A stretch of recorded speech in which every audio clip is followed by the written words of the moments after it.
और राजस्थान की राजधानी जयपुर के शहर जिला कांग्रेस कमेटी मानवाधिकार और आरटीआई विभाग के प्रवक्ता एडवोकेट वाजिद अली ने बताया कि आज के शपथ ग्रहण समारोह में मुख्य अतिथि कांग्रेस विधि विभाग के प्रदेश अध्यक्ष कुलदीप सिंह पुनिया, जयपुर शहर कांग्रेस के जिला अध्यक्ष आर तिवारी जी की मौजूदगी में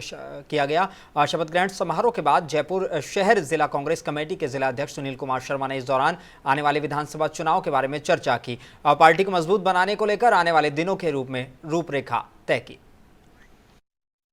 राजधानी में मेरे शहर कांग्रेस कमेटी के अंतर्गत 8 विधानसभा आती है और लगातार हमारे प्रदेश कांग्रेस कमेटी और एआईसीसी के द्वारा हमारे यहाँ लगातार पर्यवेक्षक आ रहे हैं, लोगों से हम बातचीत कर रहे हैं। सबसे पहले हमारे यहाँ राष्ट्रीय महामंत्री भंवर जितेंद्र सिंह जी यहाँ आए थे कार्यालय में और हमारे 8 विधानसभा के जिन लोगों ने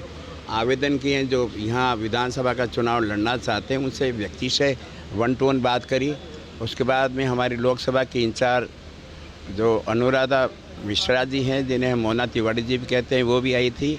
और हमने हर विधानसभा में वहाँ जाकर के एक साथियों से बातचीत करी। उसके बाद में हमारी संभागीय जो हमारे पर्यवेक्षक हैं, जिनके पास में 8 लोकसभा के देख रेख है,